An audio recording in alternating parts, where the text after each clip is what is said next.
সাবেক আইজিপি বেনজির আহমেদের অঢেল সম্পদ নিয়ে প্রশ্ন তুলে বিস্ময় জানিয়েছে হাইকোর্ট। দুপুরে বিচারপতি কামরুল কাদের ও খিজির হায়াতের হাইকোর্ট বেঞ্চ এ বিস্ময় জানান। কিছু অসাধু কর্মকর্তা দেশকে পিছিয়ে দিচ্ছে বলেও এ সময় মন্তব্য করেন আদালত। যশোরে সেতু নির্মাণে অনিয়মের কারণে তলব করা কর্মকর্তাদের জিজ্ঞাসাবাদে এ প্রসঙ্গ তোলে আদালত। এখন জন্ম সনদ দিয়ে খোলো বিকাশ স্টুডেন্ট অ্যাকাউন্ট। নিজের বিকাশ নিজে কর। বিআইডব্লিউটিআর অনুমতি ছাড়া যশোরে ভৈরব, বেতনা সহ বিভিন্ন নদীর উপর সেতু নির্মাণ করছে স্থানীয় সরকার প্রকৌশল অধিদপ্তর। কিন্তু নৌযান চলাচলের জন্য নির্দিষ্ট উচ্চতায় সেতু নির্মাণ না করা সহ নানা অনিয়মের অভিযোগ উঠেছে। এ নিয়ে হাইকোর্ট ব্যাখ্যা চাইলেও তা দেননি সংশ্লিষ্ট কর্মকর্তারা। মঙ্গলবার এলজিইডির প্রধান প্রকৌশলী ও যশোরের নির্বাহী প্রকৌশলীকে তলব করেন বিচারপতি কামরুল কাদের ও খিজির হায়াতের বেঞ্চ। আগামী 6 মাসের মধ্যে সব অনিয়ম দূর করে নির্দিষ্ট উচ্চতা ও প্রস্থ মেনে সেতু নির্মাণের নির্দেশ দেয় আদালত।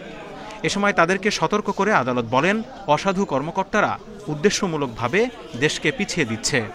কোর্ট একটি উদ্বেগ প্রকাশ করেছেন এভাবে যে মাননীয় প্রধানমন্ত্রী দেশকে যেভাবে উন্নয়নের শিখরে নিয়ে যেতে চাচ্ছেন, তার পাশাপাশি কিছু অসাধু শিক্ষিত আমরা যারা কর্মকর্তাদের লক্ষ্য করছি ইদানিং, তাদের অসাধুতা এবং অসততার কারণে দেশের ভাবমূর্তিও নষ্ট হচ্ছে, সাধারণ মানুষেরও ক্ষতি হচ্ছে।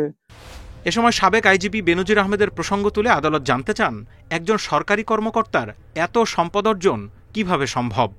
উনি একটু বললেনই যে খুব দুর্ভাগ্যজনক, পুলিশ প্রধান যিনি এবং অত্যন্ত ব্রিলিয়ান্ট ছেলে, ও বেনজির, আমি জানি না বোধহয় হি স্টুড ফাস্ট, কোর্ট সেটি বললেন।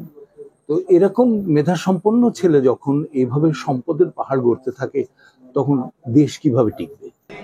অবৈধভাবে অঢেল সম্পদ গড়লে বিদেশে গিয়েও সুখ মেলে না বলে অসাধু কর্মকর্তাদের সচেতন করেন আদালত। Zahidul Bashar, independent news, Dhaka.